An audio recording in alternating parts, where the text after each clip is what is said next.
he knows how good he is. He knows. He knows, and it just exudes confidence, doesn't he? He is, and his confidence is also like really important for the team. Yeah. Because it's what is helping him to be ahead of his game, and players feel him confident. They say, okay, today we know he's focused. And even when they have a bad day, they know they've got him, and you've always got a chance when you've got a player like that. Let's see his first goal first, which was France's second goal and it was I think it was what a control of Giroud. Yeah, amazing. And then was good run. And how we were talking, no? How they progress France with individual driving, and then great shoot. Yeah. Kylian have this shoot. Yeah. It's amazing.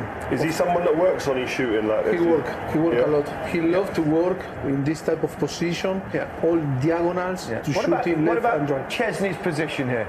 Yeah, I think Glick does all right here. He delays going because he's trying to protect the far post, because he's anticipating Kylian using him to curl it outside the post. So I expected more from Chesney to be the near side because of where the defender was when I first saw it. But he had the intelligence to spot the gap. And then was in movement. There is a little step in his left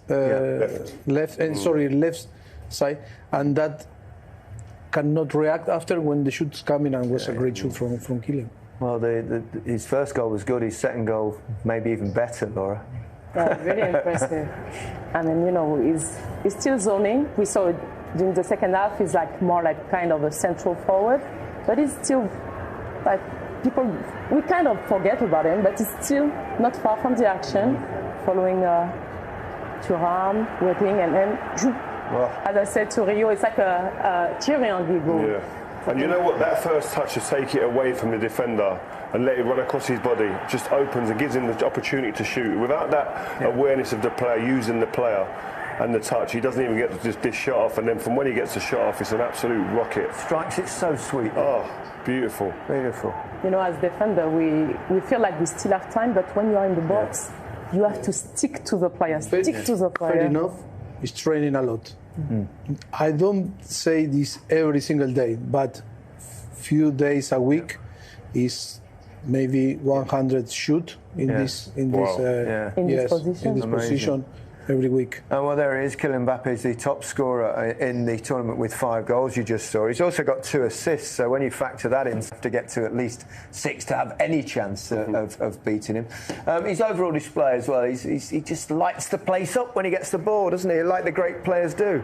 Yeah, you get a sense that he's actually just toying with his opponents. He's that good, he's that quick, he's that explosive that he just feels that I can actually go past anyone on that pitch. There's no one who can stop me. That's the confidence that he comes onto that pitch with, and it makes it impossible for defenders. If he gets you stood up and rocks you with a little bit of a feint, there's no way that you can get back. I mean, those chances, if the opposite side Dembele is closing off that far post, he probably gets 2 goals. But I just love being in the stadium watching players like this and what they can do, and it interests me what Mauricio said, that there's still improvement in this. Yes, no, it's true. It's impossible to stop.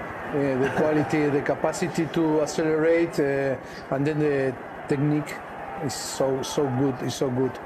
It's a nightmare for the fullback, and you can plan a stop, but it's impossible. Yes. No, go ahead. I mean, if we think to see, okay, what could we do against Mbappe? There's, I think, 2 ways. Either you have a defender really fast, and you have like a central back who's always following the second run, or you cut the distribution. But if you cut the distribution, you have to be really tight. As Poland started the game really well, they were really tight, close to each other, but then you have to be really focused during the entire game. It's very difficult. Olivier Giroud. Remarkable, really. He's, for all the talk of Mbappe, he's actually broken Thierry Henry's record today. He's probably not going to get the headlines. And he had a goal disallowed as well. But he's the goal was a really well worked goal. It was one of the only real times that they had any kind of play through the middle of the pitch. And the defenders actually make it easy for him. It's poor from the defensive standpoint. He's a very good finisher. But once he gets in there, it's about the finishing. Glick jumps out of the position from the back 4, which makes it very, very difficult for his defender. But then his defensive partner tries to play offside. But once he's in here, he doesn't even look at the goal once. Watch him here. Doesn't look at the goal. His head's down because he knows exactly where he's in the penalty box. The top strikers do that. Yeah, they certainly do. And yeah, you can see what that means to him. It was the first goal, which is always important in a game. And congratulations on being France's all-time top scorer. They're quite an achievement. Interesting, Robert Lewandowski got a penalty. We won't bore you with whether it was handball or not, because it was fairly irrelevant in the game. But the technique of Lewandowski astounded us. But just part of me thinking, is he doing it deliberately to make the keeper come off the line? In which case, if he does miss, then he gets another go. Now, maybe I'm possibly overthinking, but it happened twice, and both times he hit the penalty, Lloris was off the line. Yeah, maybe, but I mean, we were talking. We didn't see before shooting in this way, and take the penalties in this way. But maybe it's a technique, it's a strategy to because it's very strange. It's a P-roller in the end. Do you know what I mean? It's like he just rolled it into him. No, he did exactly the same again. Weird, so weird. It's. I mean, we've seen people check and stop, but not actually linger with your right foot in the air before you strike it. I mean, every goalkeeper studies the best forwards. We know that. But I'm surprised because usually, referees don't accept this type of goal. Yeah. I don't know if you have the right to stop. Yeah. Because it's making so much uncertainty, and normally you go and you shoot. But I like the reaction of Lloris. I was really, really upset. He was miffed. Because yes, of course, because 3-0. Okay, the last minute. I don't know. Clean under sheet. Pressure, yes, clean sheet, of course. But under pressure, Lewandowski will take the penalty in this way. Right, and each of the last 7 has been either scored or assisted by Kylian Mbappe. He is so important to your team, isn't he? He is, and everybody knows that, and he knows that too. Yeah. So today, what we can expect is for him to really rest. But it's as Mauricio said, and as we've been watching during the game, France need to. I mean, they will watch the game, but we need to play.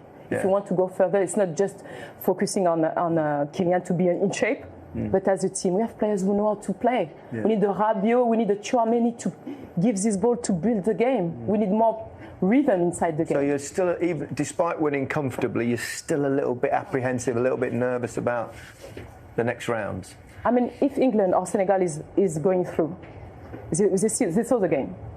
What do you have to take care? Mbappe. Besides that, we have been kind of straight on in the back and not really playing inside the midfield. Mauricio, final word for you. This is your final game for us in this World Cup. It's been an absolute delight having you with us, I must say. Pleasure for me. One last question. Who's going to win this World Cup? Easy. Easy, no? I think so, Argentina. I thought you might say that. Yes. Yeah. No, but it's not only my wish. Yeah. Okay. What I saw yesterday, the performance of Leo Messi. Perfect. And the ground and the fans. Maybe. We'll see. I'm like,